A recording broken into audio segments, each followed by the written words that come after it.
ये प्रोग्राम వెళ్ళిపోయా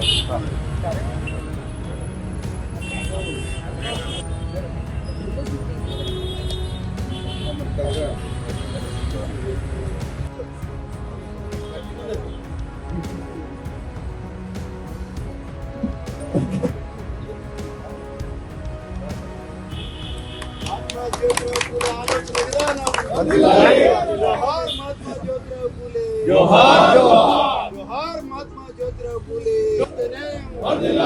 जोहार महात्मा ज्योतिराव फुले जोहार महात्मा ज्योतिराव फुले जोहार महात्मा ज्योतिराव फुले सामाजिक न्याय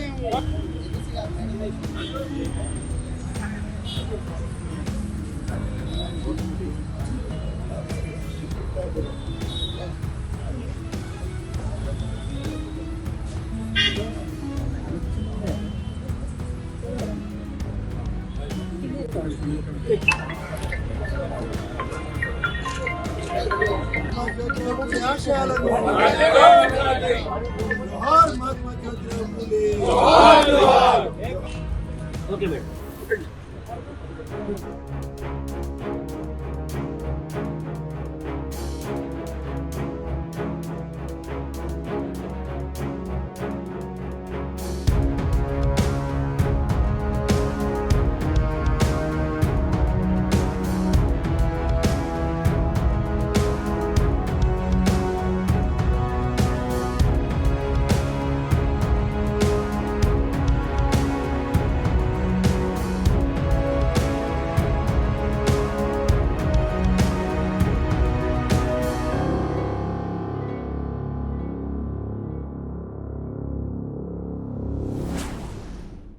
మహనీయులు పూలే గారి 200 సంవత్సరాల జయంతి సందర్భంగా మరి ఈ కార్యక్రమం ఇచ్చేసిన అడిషనల్ కలెక్టర్ గారికి, పత్రికా విలేకరులకి, మరి విద్యార్థులకి, అలాగే ప్రభుత్వ యంత్రాంగం నుంచి వచ్చిన ప్రతి ఒక్కరు కూడా పేరు పేరున నమస్కరిస్తూ పూలే గారి జయంతి శుభాకాంక్షలు తెలియజేసుకుంటూ మరి మీడియా మిత్రులకి ముఖ్యంగా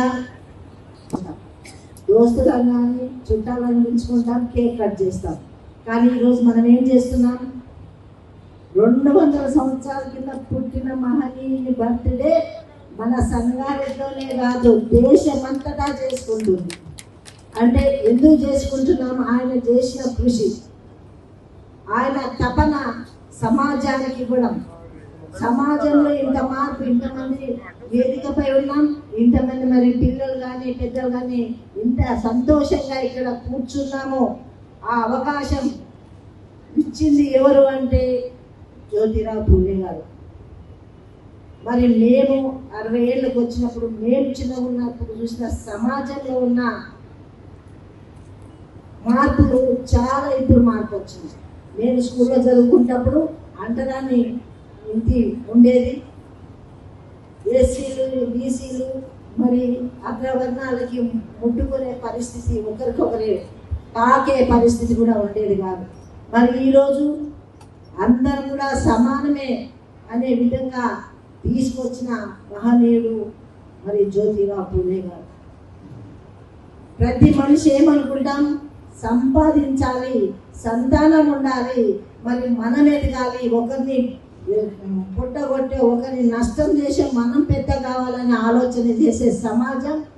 మరి ఆ ఇద్దరు దంపతులు కూడా సంతానం వద్దు, సంపాదన వద్దు, సమాజం కోసమే మనం పాటుపడాలి. సమాజంలో ఉన్న ఇలాంటి అంటరానితనం కానీ మహిళలను ఒక బందీలాగా, అంటే వాళ్ళు ఒక నేరం ఘోరం చేసినట్లు 4 గోడల మధ్యనే ఉంచే రోజుల్లో మరి ఈ రోజు ఇంత స్వేచ్ఛ. ఇవన్నీ మాట్లాడుతున్నా అంటే నేను కూడా ఉద్యోగం చేసినంటే బీసీ కోటాలో నేను బిఎస్సీ నర్సింగ్ సీట్ రావడం, నేను గవర్నమెంట్ జాబ్ చేయడం జరిగింది. వాళ్ళు చేసిన కృషి. మరి ఇవన్నీ ప్రతి సంవత్సరం కూడా వాళ్ళ గురించి గొప్పలు చెప్పుకుంటున్నాం. మరి మనమేం చేస్తున్నాం అనేది కూడా ఒక్కసారి మన ఆత్మ పరీక్ష కూడా చేసుకోవాలి.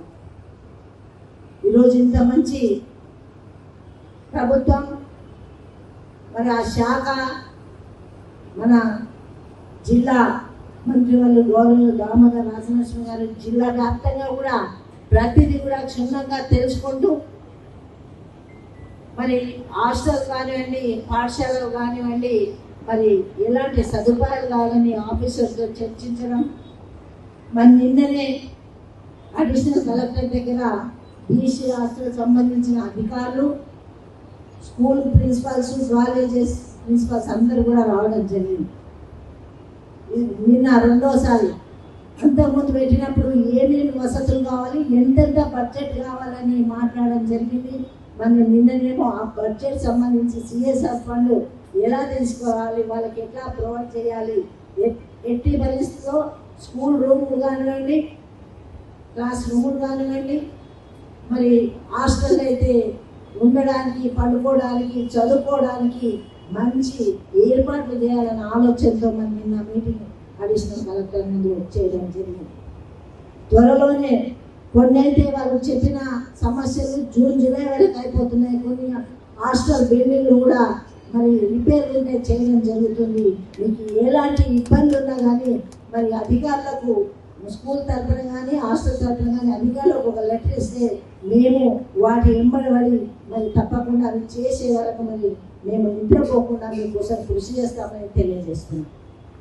సిఎస్ఆర్ ఫండ్ ఎంత రావాలని అనుకున్నాం కానీ దానికంటే 100 రెట్లు వచ్చే విధంగా ప్రయత్నం చేస్తున్నాం. నా డిపార్ట్మెంట్ నుంచే 2,50,00,000 ఆల్రెడీ ఇవ్వడం జరిగింది. మరి ఆ పనులు కూడా అవుతున్నాయి. గర్ల్స్కి ముఖ్యంగా డిగ్రీ కాలేజ్, జూనియర్ కాలేజ్ వాళ్ళకి సపరేట్ హాస్టల్ పెట్టి ఎక్కడో దూరం నుంచి వచ్చే వసతి, మరి ట్రాన్స్పోర్ట్ ప్రాబ్లం అవుతుంది కాబట్టి ప్లేస్ ఎక్కడైతే అనుకూలంగా ఉంటుందో అక్కడే హాస్టల్ బిల్డింగ్ పెట్టి మరి అదే ప్రాంగణంలో వాళ్ళకు వసతి ఏర్పాటు చేయడం మరి